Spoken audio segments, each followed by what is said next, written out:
tous et bienvenue dans ce podcast tricot. Je commence tout de suite par vous souhaiter à tous et à toutes une très bonne année 2023. Euh, voilà, tous les vœux qui vont avec, la santé, la prospérité, l'amour. Euh, voilà, très bonne année à tous et merci de partager votre début d'année avec moi. Ce podcast est un podcast consacré surtout au tricot et de temps en temps au filage ou à d'autres arts du fil. Je vais vous présenter en ce début d'année ce que j'ai terminé depuis le dernier podcast. Je vais vous présenter aussi mes projets en cours et les futurs projets que j'aimerais réaliser en ce début d'année 2023.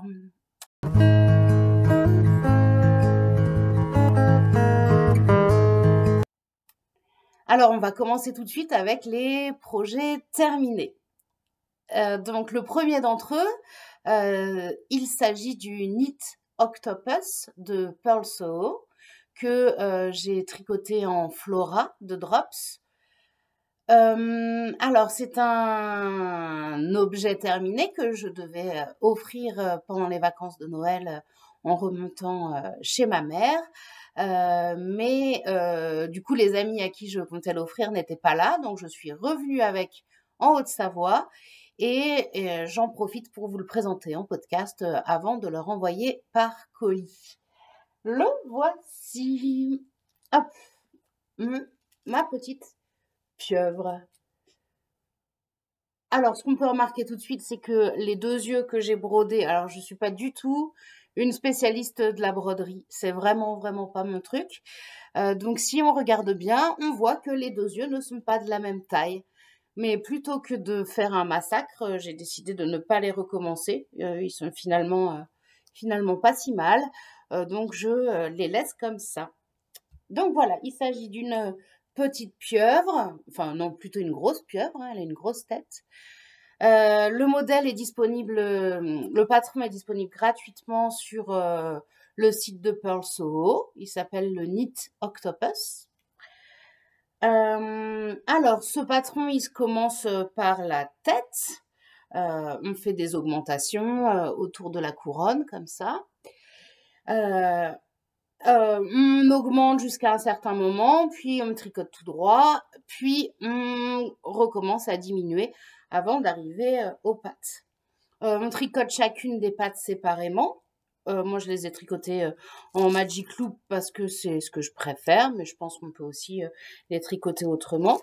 Alors, j'ai mis du papier bruissant à l'intérieur des pattes, puisque comme c'est un projet pour un enfant, un tout petit enfant, un bébé, je pense que c'est assez rigolo d'avoir le papier bruissant dedans. Par contre, il s'est quand même mal placé dans certaines pattes et il a tendance à rebiquer. Et du coup, ça me gêne un petit peu. Je sais pas trop quoi faire. J'ai pas envie de tout détricoter pour l'enlever et essayer de le remettre bien. Je sais pas si j'y arriverai vraiment. Bon. C'est juste que ça se décale et qu'on le sent un petit peu sur certaines pattes. Voilà. Et du coup, quand on a fait chacune des pattes, on les rattache en grafting le long du corps. Alors c'est marrant parce qu'il y a des pattes sur lesquelles on dirait que les mailles sont pas dans le même sens. Pourtant, il est lavé et bloqué, hein. Mais du coup, c'est pas très joli. Et puis il y a d'autres pattes sur lesquelles ça se voit pas, quasiment pas. Bon. Voilà. Bon, c'est pas très très grave. Et puis donc l'arrière des pattes est fait avec ce petit point qui est trop bien. Ça fait vraiment l'effet tentacule. Et puis le fond est comme ça. Alors, on remarquera que je me suis trompée sur le fond. À un moment, j'ai décalé. Et du coup, ça me fait des côtes plutôt que le point prévu. Mais c'est pas très gênant. Voilà, donc, ce Knit Octopus de Purl Soho en Flora. Comme la Flora c'est de la superwash, je l'ai mis à la machine pour le laver et ça s'est très bien passé. aucun problème. Je l'ai rembourré avec de la laine que j'ai récupérée cet été, de la laine de brebis Lacoste, que j'ai lavée, triée, et puis elle est pas, elle fait des flocons. Je sais pas j'ai pas encore essayé de la filer, je sais pas trop ce que ça donnera, mais du coup, en rembourrage, elle est très bien. Donc c'est ce que je lui ai mis dans sa petite tête. Et c'est super, c'est passé à la machine sans problème. C'est tout parfait. Donc voilà, ma petite pieuvre, c'était mon premier projet terminé. Je vais pouvoir maintenant l'envoyer à mes amis pour qu'ils puissent le donner à leur bébé. J'essaye un truc. Ça pourrait faire on pourrait en faire une sorte de chapeau. Enfin bref, j'arrête mes bêtises. Bravo Lucille. Bref. Hop là. Le deuxième objet que j'ai terminé, enfin, après l'avoir recommencé 2 fois, il s'agit du Tulip Sweater de Melody Hoffman. Je vous montre le patron. Si je le trouve, qu'est-ce que j'en ai? Il est où? Il est là. Le patron qui est dans très mauvais état. Donc, hop, c'est celui-ci. Voilà, et vous verrez que le patron est tout plein de notes et de surlignages parce que c'était pour essayer de déterminer ma taille. Donc, le Tulip Sweater, le voilà. Donc, vous avez le col, donc le montage, c'est un tubular Caston. Alors, je suis pas une spécialiste du tubular Caston. Il y a toujours un moment où quand on monte les mailles, je sais plus si la dernière que j'ai faite, c'est une maille en vert ou une maille en droit. Et j'ai du mal à déterminer en regardant ce que j'ai fait si c'est fait correctement ou pas. Alors, il y a des moments où je m'en suis bien sortie, j'ai l'impression. Ouais. Et il y a des moments où on dirait que j'ai décalé, ou je sais pas trop. Bon, c'est pas grave, je l'ai recommencé 3 ou 4 fois, je pense, parce que j'étais pas satisfaite du résultat au début. Et puis, est-ce qu'il y a eu une question de taille aussi? Non, mais il était peut-être trop lâche. Oui, il y a eu une fois où je l'ai fait, il était beaucoup trop lâche. Ça faisait pas joli du tout. Là, j'aime beaucoup la forme qu'il a. Vous m'en voudrez pas, les fils sont pas rentrés. Je l'ai fini hier soir. Il est pas bloqué non plus. Donc, on commence par le col. Ensuite, on continue en faisant le raglan, qui est quasiment invisible avec la laine que j'ai choisie. On continue, on continue, on continue. On fait le corps. Et à la fin, vous avez ces petites bords de côte avec les ourlets, avec les festons. Donc les festons, c'était un peu toute une affaire. J'ai essayé toute seule, j'ai pas réussi. J'ai regardé le tuto, ça m'a pas spécialement éclairé. Et puis enfin, après, j'ai trouvé la technique. Donc voilà, je vais pas vous la dire là parce que c'est un patron qui est payant, mais si jamais vous êtes en train de le faire et que vous avez un souci et que vous voulez de l'aide pour faire les festons, bah, n'hésitez pas à me laisser un petit message. Je vous expliquerai avec plaisir comment j'ai fait. Et il me semble que c'est la bonne technique. Ça va tout bien quand on l'a fait comme ça. Alors, il est très chaud. Il est en 2 fils de laine paysanne coloris Burel et un fil de mohair et soie, de silk mohair, de Mayflower que j'ai acheté chez Hobby. Et donc du coup, comme je l'ai détricoté plusieurs fois, bah, j'ai remis toutes les laines ensemble et ça donne un fil comme ça une fois que les 2 laines sont mélangées. Donc vous voyez, il y a hop, le mohair et puis les 2 fils de Burel. Voilà. Donc de la Burel en 2 plis. 2 fils de Burel en 2 plis. Voilà. Et puis les manches, on les finit par des côtes et puis un petit rabat tubulaire. Donc pourquoi je l'ai refait plusieurs fois? La première fois que je l'ai fait, je l'ai essayé, je l'ai fait jusqu'à après la séparation des manches. Je le trouvais trop grand, il y avait trop de tissu à cet endroit-là, là. Et j'aime pas quand il y a trop de tissu, je trouve que ça fait pas joli. Donc je l'ai refait une première fois. Je l'avais fini le 1er ou le 2 janvier, je crois. Et il était trop long. J'ai longtemps hésité sur la longueur que je voulais faire, si je le voulais cropped ou pas. Je le voulais pas trop cropped parce que comme j'ai un gros ventre, ça fait pas super. Mais je le voulais pas trop long non plus parce que j'avais peur que ça fasse un peu sac à patate. Et du coup, il était trop long. Alors j'ai hésité longtemps, je le défais pas. Et j'ai fini par me décider à le défaire. Donc j'ai enlevé toute la partie feston, plus encore 5 cm de jersey endroit. Et j'ai repris à cet endroit-là directement sur les côtes pour faire la fin. Donc j'ai enlevé 5 cm à ce que j'avais fait au début. Et du coup, là, pour moi, c'est la bonne longueur. Mes hanches, elles sont là. Donc ça tombe pile dessus. Ça me va. J'aurais presque même aimé le faire un petit peu plus court. Je suis désolée. Il est pas bloqué, alors les festons, ils sont pas très jolis. Mais j'aurais presque fait encore un coup plus court. Je sais pas. Mais bon, là, il est déjà très bien. Et puis, j'ai refait aussi les 2 manches parce qu'elles étaient trop longues. J'avais ça de plus, 5 cm encore de trop. Et du coup, j'ai préféré les refaire pour être bien. J'aime pas trop quand ça me tombe sur le poignet, ça me gêne un peu. Donc là, c'est tout parfait.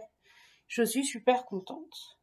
Alors, il est doux au toucher, hein, c'est parce que la laine paysanne, c'est quand même de la laine un peu rustique.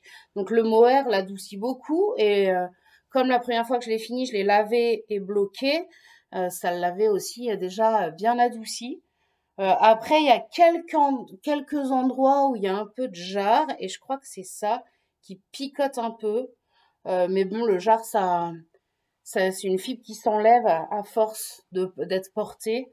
Les brins de jarre, ils tombent, ils se cassent, ils tombent.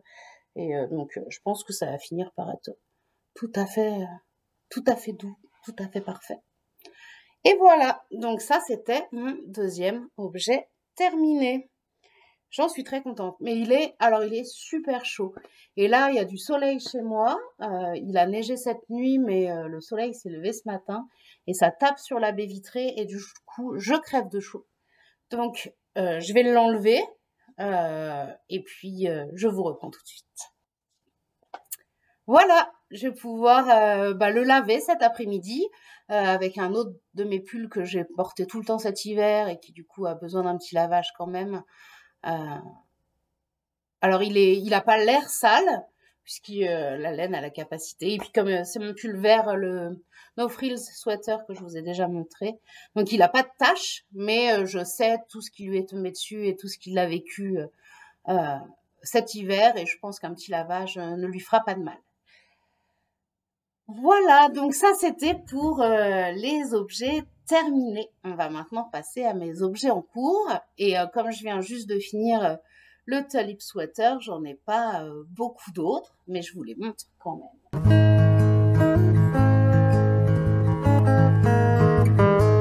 Alors, on va commencer par le plus simple. Je suis évidemment en train de tricoter une paire de chaussettes, comme d'habitude. C'est ma deuxième paire de chaussettes de Noël. Donc, voici la première chaussette qui est terminée et la deuxième qui est en cours. Donc, c'est des chaussettes que je tricote en laine de The Yorkshire Spinners 4-ply. Je crois que la dernière fois, j'avais dit 8-ply. Je suis désolée. 4-ply. C'est leur série de coloris de Noël et celle-là c'est Douce nuit, Nuit d'hiver, Nuit étoilée, quelque chose comme ça. Bon, je vérifie. Donc c'est la West Yorkshire Spinners Signature 4-ply Silent Night Sparkle. aussi sparkle parce qu'elle a des paillettes. Donc, coloris Silent Night. C'est très joli, hein. C'est très joli, ça brille, ça fait des petites rayures. C'est tout à fait parfait pour Noël. Donc, je l'ai fait avec ma recette personnelle qui change au cours du temps. Au début, ça me fait rire parce qu'au début où j'ai commencé les podcasts, je disais que je préférais commencer les choses par le haut. Et en fait, depuis, je les commence tout le temps par la pointe. Donc, une pointe classique, pas anatomique. Commencer par là. J'utilise en Caston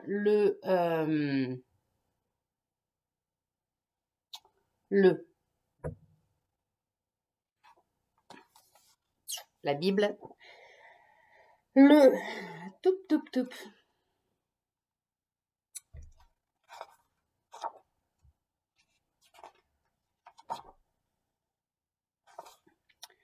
Le Turkish Caston, qui va très bien, que je commence à savoir faire par cœur, donc ça c'est très bien.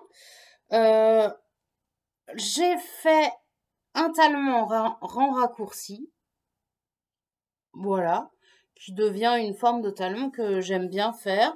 Au début, j'avais vraiment peur que mon pied passe pas, mais en fait, pas du tout. Ça fait pas de trou, je m'en sors bien, je suis plutôt contente. 10 ou 12 cm de tige, et puis des côtes 1-1, torse, des côtes 1-1 torse. Et par contre, j'ai rabattu en faisant un Jenny's Surprisingly Stretchy Bind Off, mais en faisant le jeter qu'une maille sur 2, ce que j'avais vu dans le blog de Manu, Miss Manu Naturel, mais c'est pas assez élastique chez moi. Ça tire un peu pour passer le pied. Du coup, soit je fais un tubular bind off parce que je commence à bien savoir le faire, et sur des côtes 1 torse, je pense que ça peut faire joli. Soit je referai un Jenny's Surprisingly Stretchy bind off classique en faisant le jeté à chaque fois. Voilà. Donc il faut juste que je refasse le rabattage de celle-ci. Et puis du coup, j'ai passé le talon de la deuxième. J'ai plus qu'à finir la tige et à rabattre. Donc ça va aller très vite. C'est un projet que je tricote seulement quand je l'emmène quelque part. Donc à des soirées avec les copains, ou quand on va boire un coup, ou si jamais j'ai des rendez-vous et que je dois attendre. Mais ça se fait rare en ce moment, donc du coup, elles avancent pas très très vite. Mais c'est pas grave. On n'est pas pressé. Projet en cours suivant, il s'agit du Félix Cardigan. Alors, je sors le patron pour vous montrer. Hop. Le Félix Cardigan de Savory Knitting, que je tricote en laine. Hop. Que je tricote en laine Texel. Oh, alors j'arrive pas du tout à prononcer ce mot, mais je vous montre l'étiquette. C'est du néerlandais. Donc en laine Texelse Schappenwool, disons. Donc c'est de la laine de mouton de Texel, que j'ai acheté du coup sur l'île de Texel. J'avais raconté la petite histoire dans un des podcasts. Donc c'est de la laine de mouton très rustique, grise. J'ai pris le gris moyen, je crois. Il y avait plus clair ou plus foncé. Ce que j'adore avec cette laine-là, déjà vous avez une super photo de mouton sur l'étiquette, alors moi j'adore. Et puis on sait aussi où a été récoltée sur l'île de Texel la laine qui a servi à faire votre pelote. Donc je trouve ça super. Je trouve ça trop drôle. Et donc le coloris c'est Slaughter Grease. Je sais pas si vous allez voir. Ouais, Slaughter Grease. Et donc j'ai 100 grammes et je sais pas trop combien de mètres, mais ça se tricote en aiguille 5-6 normalement. Donc moi, je suis en aiguille 5 pour le moment. Et donc, cette laine, je la double avec un mohair des Fermes de France, coloris orage. Je sais plus exactement chez qui je l'ai acheté. Je l'ai pris dans une boutique en ligne sur internet, le coloris orage. Je vais vous dire tout de suite parce qu'il faut rendre à César ce qui appartient à César. Donc, il s'agit de pelotes de mohair et soie. La base, a priori, c'est Diva, coloris orage, et je l'ai pris sur le site qui s'appelle Création du Beau Chêne. Je vous mettrai le lien en barre de description. Donc, c'est un mohair de France. Hop, voilà l'étiquette. Donc, 80% mohair de chevreau, 20% soie. Et alors, inutile de vous dire que c'est un des mohairs les plus doux que j'ai jamais eu entre les mains. Vraiment super méga doux. Et donc du coup, avec ces deux laines, je tricote mon Félix cardigan. Évidemment, je suis au milieu d'un rang. C'est pas très malin de ma part. Alors, il est dans ce sens-là. Oh là là, je vous le démêle, je suis désolée. Une cata. Alors, attendez. Qu'est-ce qui se passe? Hop.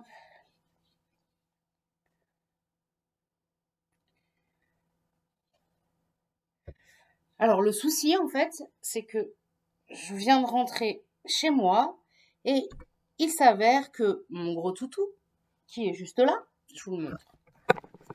Gros toutou, qui est juste là, était vautré, couché, tranquillou pilou, sur mon gilet. Donc, pas de dégâts apparemment, sauf peut-être un embroglio de fil tout emmêlé à cause de toutoune. Hein? Désolée, du coup, j'ai viré le cadre. Ok, on va s'en sortir. Navré, j'accélérerai un peu si vraiment c'est pénible à regarder. Ça n'a aucun intérêt de me voir me battre avec des brins de laine pour démêler et pouvoir vous présenter ceci. C'est vraiment le bazar. Surtout que je suis au milieu d'un rang, donc ça n'aide pas du tout. Ok, on est bon. On est bon. On a l'air bon. Ça se fait. Ok, à l'endroit. Ok. Tadam! Hop, vous ne voyez absolument rien.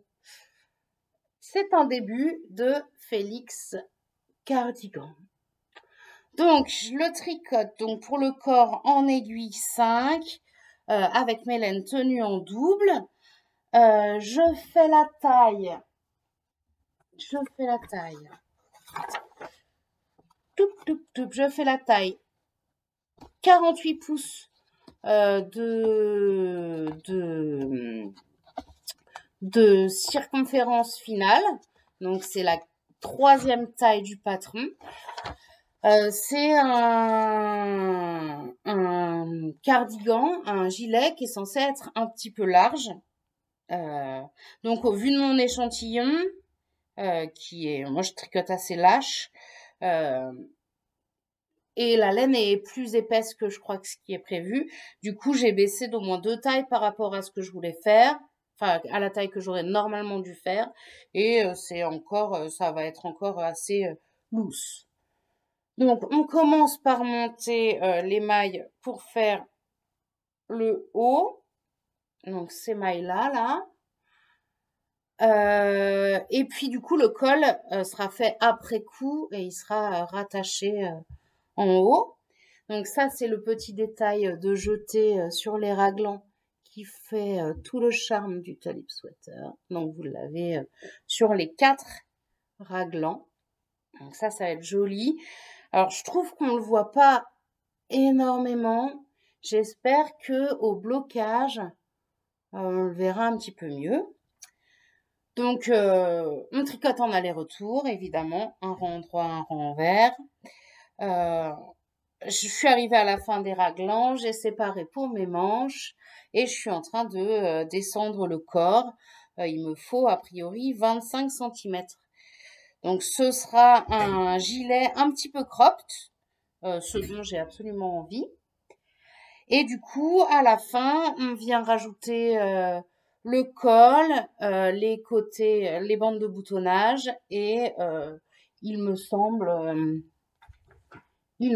les côtes. Non, on doit les faire direct les côtes. On doit faire directement les côtes en bas, je pense. Voilà. Donc, j'aime pas trop reprendre des mailles. Sur les cols, ça va, j'en ai déjà fait. Je m'en sors pas trop mal. Mais alors, sur les bandes de boutonnage, je suis un peu dans l'angoisse. Parce qu'en plus, on reprend pas toutes les mailles, il faut les répartir. J'ai un petit peu peur. J'ai peur que ce soit moche, pour tout vous dire.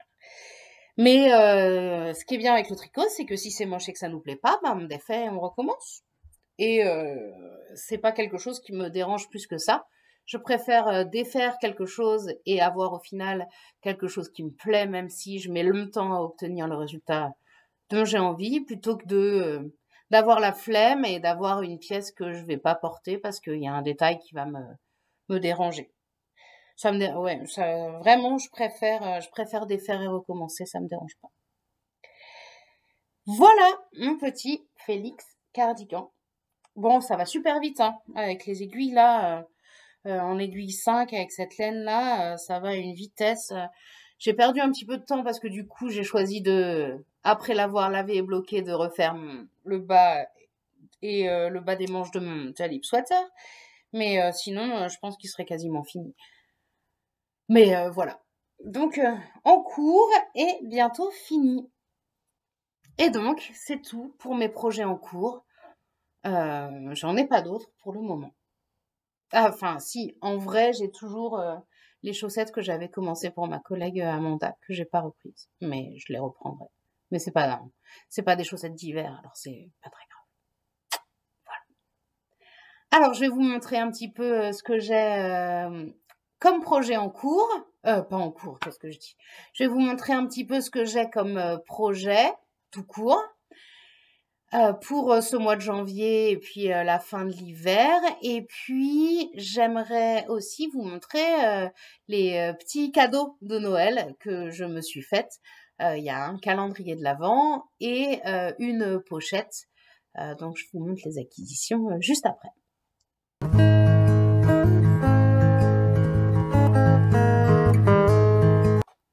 Donc, le prochain projet qui va sauter sur mes aiguilles sitôt que j'aurai fini le Félix cardigan. Il s'agit d'un pull Yvette de Nadia Crétin-Leschen. Je vous affiche la version que je voudrais faire. Et ce sera tricoté en laine que j'ai achetée aux Pays-Bas de la Old Maiden Owned Yarns. Donc, il s'agit de la Superwash Merino pour 80% et de la 20% bambou 4-ply 400 yards for 100 grams. Donc, c'est en gros presque 400 mètres pour 100 grammes, 360 quelque chose de mètres, je pense. Deux couleurs, Ghillie Doo et Londub. Londub. Je vous montre parce que ça doit être du gaélique. Hop, voilà. Donc le pull Yvette, donc c'est une alternance de rayures, comme vous aurez vu sur la photo. Et donc avec ces deux coloris-là qui sont trop beaux. Et on voit bien les nuances. Aujourd'hui, c'est cool. Ça, c'est le premier projet qui viendra. Ensuite, il y aura une paire de mitaines que je vais faire avec la laine Svensk Ull que j'ai acheté en Suède. Donc, un espèce de rose que vous voyez un petit peu terne, mais qui est plus rose vif. Et ce gris clair blanc cassé qui est là. Donc ça, il s'agit de la laine 100% laine de mouton de Suède. Par contre, ça a été fabriqué en Estonie. Les couleurs, donc, il me semble que c'est des numéros. Donc, le 59009 et le 59002. Voilà. Et donc, du coup, il y a 100 grammes et 180 mètres. Et l'idée, c'est de faire des mitaines. Alors, j'ai vu plusieurs modèles qui me plaisent. Il y a le modèle, je sais pas si ça va marcher. Ouais. Le modèle Alma qui est ici. Les Crate Mittens qui sont là. Voilà. Et d'autres modèles que j'ai pas mis dans mes favoris Ravelry, mais que je retrouverai facilement, notamment un modèle, ça va être simple. Un modèle que j'ai vu dans un livre de tricot que j'ai eu l'année dernière à Noël, ou que je me suis acheté l'année dernière à Noël,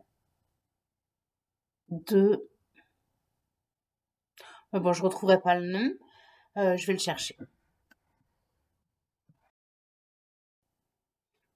Donc évidemment, quand on cherche les choses, on les retrouve pas. Je sais pas où il est rangé, mais il s'agit du livre French Tricot de Alice Hammer. Et du coup, les mitaines qui m'intéressaient, c'était celles qui étaient sur la couverture. Donc vous les voyez là.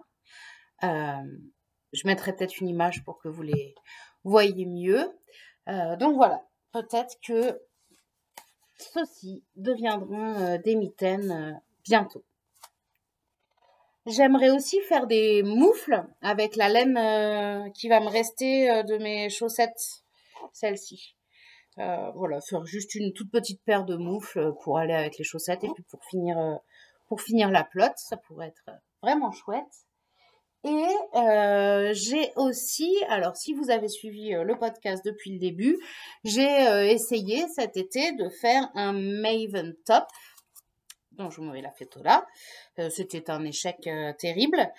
Mais du coup, j'aimerais bien réussir à le faire un jour. Et du coup, j'ai de la Lichen and Lace, une commande que j'ai faite par erreur, c'était pas la bonne base. Mais du coup, j'ai ces deux écheveaux. Et je pense que j'ai assez pour faire un Maven Top. Donc, à l'occasion, si je peux faire un Maven Top avec, ce sera parfait. Sachant que la priorité pour la fin de l'hiver, ça va être surtout de filer de la laine. Parce que j'ai des chaussettes à faire en laine de Tonnet Marteau que je n'ai toujours pas faites. Et ça fait bientôt 1 an que je dois les faire.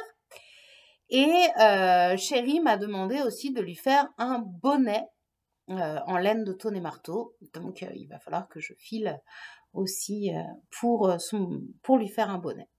Voilà. Et ça m'enthousiasme et je vous en parle dans un podcast dans pas longtemps, dans le podcast qui s'appelle La laine fraîche, pour parler un petit peu plus de laine rustique et du travail qu'on fait avec l'association des Fristontes. Voilà, on va passer aux acquisitions maintenant.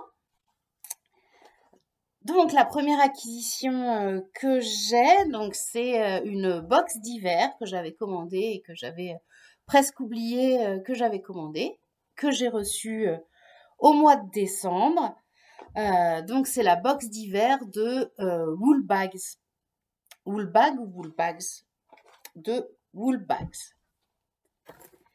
Donc, dans cette box d'hiver, il y avait tout d'abord un magnifique sac à projet, trop beau, avec ce tissu là, mais juste trop beau. Il est grand, hein, vous voyez, quand même. Et il est doublé en velours côtelé, là, comme ça. Oh, c'est trop, trop beau. C'est la première fois que j'ai un sac à projet fait par une créatrice. Alors, je suis trop contente. Je suis trop contente. Je le mettrais presque en sac à main tellement je trouve qu'il est beau. Magnifique. Dans cette box, il y avait aussi deux kits à chaussettes magnifiques aussi. Donc, un écheveau de 50 grammes et un écheveau de 20 grammes pour faire contrastant à chaussettes. Donc, celui-là, c'est au cœur des glaciers et celui-ci, c'est sur la banquise. Et oh là là, ils sont trop beaux. Ça va me faire des super chaussettes d'hiver. Ça va être trop bien. Il y avait aussi deux anneaux marqueurs dans un petit sac. Et également, il y avait également des gourmandises. Donc, un petit sachet de thé, un petit bonbon et un petit gâteau. Tadam! Je me suis retenue de les manger jusqu'au moment de faire le podcast. Et donc, du coup, juste après, je me les fais. Et alors, pour l'autre acquisition, je vais vous prendre avec mon téléphone portable. Je vais tout étaler sur la table et je vais vous montrer ça tout de suite.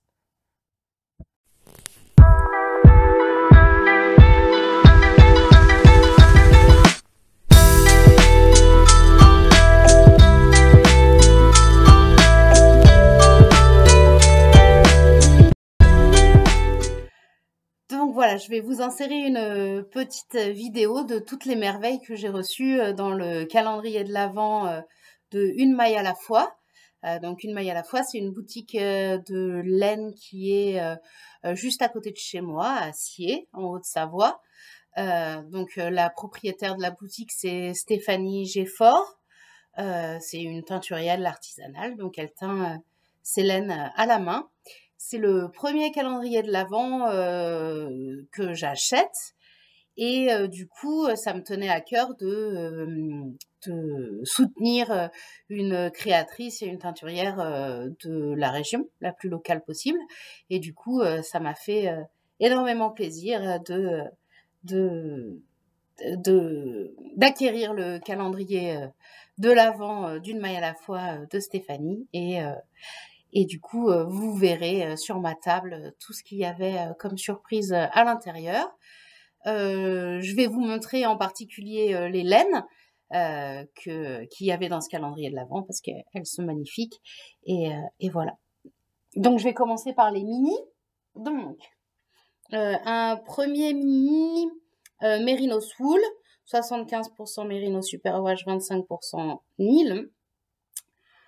Voilà, une sorte de gris avec beaucoup de variations, beaucoup de dégradés. Ensuite, deux petits mini jumeaux donc sur la même base, hop, qui ressemblent à ça.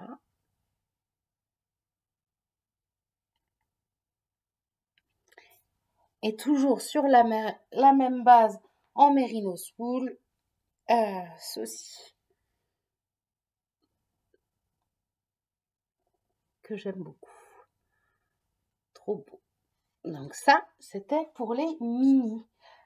Ensuite, alors je suis pas sûre que je vais les reprendre dans l'ordre, mais c'est pas grave. Donc deux écheveaux de Merino Bio Aran, donc 166 mètres pour 100 grammes, 100% Merino Bio non traité. Donc, alors ça fait un peu jaune à l'écran, mais c'est plus un vert. Oh, il est super beau. Il est super beau aussi. Je sais pas comment ça se fait, mais c'était toutes les... C'est vraiment mes couleurs que Stéphanie a mis dans ce calendrier. En tout cas, que des couleurs qui me font envie et que j'ai envie de tricoter. Même s'il y en a une en particulier que je pense que j'aurais jamais choisie. Mais je vous la montre tout de suite. C'est celle-là. Alors ça, oh là là, c'est beau, ça brille. Ça brille, ça brille. C'est du tencel 400 mètres pour 100 grammes.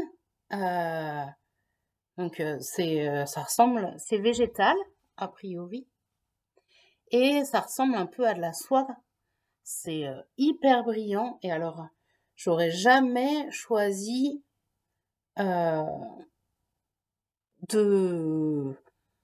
déjà cette couleur et puis cette base là, je pense que j'aurais jamais choisi ça. Qu'est-ce que je vais bien pouvoir en faire? Mais c'est trop beau, c'est trop beau. J'avais vu, il me semble cet été, des t-shirts avec des bases comme ça, Tencel, à voir. Bon, en tout cas, c'est beau. Ça brille, ça brille, ça brille. Ensuite, on a eu aussi cet écheveau, donc de Karikai, c'est le nom de la base. C'est une figurine, 400 mètres pour 100 grammes. Et il y a du polyamide dedans, donc du nylon. Donc en fait, c'est de la laine à chaussettes. Et elle est belle, belle, belle. Oh là là. Il y a des speckles, c'est tout. Oh là là, c'est trop beau. Regardez ça. Je vous enlève les poils de chien, mais regardez ça. C'est beau. Oh là là, c'est trop beau. J'adore. Les speckles sont trop jolis, quoi. Donc, j'aime trop, trop, trop. Aussi celle-là.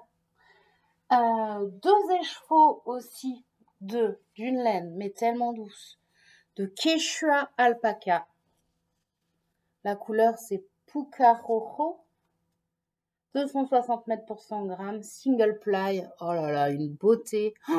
Et c'est doux, c'est doux, c'est doux, c'est doux, c'est doux. 100% pur baby alpaga, bio et éthique. C'est trop beau, trop beau. Vous la voyez beaucoup plus orange qu'elle ne l'est parce qu'il y a du soleil. Mais en vrai, elle est plus rose. Mais elle est belle. Oh là là, et elle est douce. Tuerie, une tuerie. Et enfin, ma préférée. Parce qu'elle est verte. Bah voilà. Hein. C'est de la Kid Fluffy. 420 mètres pour 50 grammes, donc de la lace. 72% Kid Mohair, 28% soie. Si, c'est trop beau. Trop beau, trop beau, trop beau. Elle est trop belle, j'adore. Donc voilà. Qu'est-ce que je vais faire avec toutes ces belles laines? Je ne sais pas. Mais je suis trop contente de les avoir. Voilà, donc c'était tout ce que c'était mes acquisitions, donc tout ce que que je me suis fait à moi-même comme cadeau pour le mois de décembre. Ce podcast va s'arrêter là. Vous pouvez me retrouver sur Instagram sous le pseudo La Patte de Lousse, sur Ravelry, sur le pseudo La Patte de Lousse aussi. N'hésitez pas à me laisser des commentaires, à me poser des questions si vous en avez. Et puis, on se retrouve très bientôt dans un autre podcast sur la laine rustique, la laine fraîche, parce que on a aussi des nouveautés dont il faudrait que je vous parle en lien avec l'association des fristons dont je fais partie, dont je rappelle l'objectif, c'est de valoriser la laine des brebis de Tonnet-Marteau de notre région, donc Savoie, Haute-Savoie. Je vous fais à tous de gros bisous, je vous souhaite encore une très très bonne année. J'espère que tous vos projets se réaliseront et surtout que vous continuerez à tricoter et à papouiller de la laine.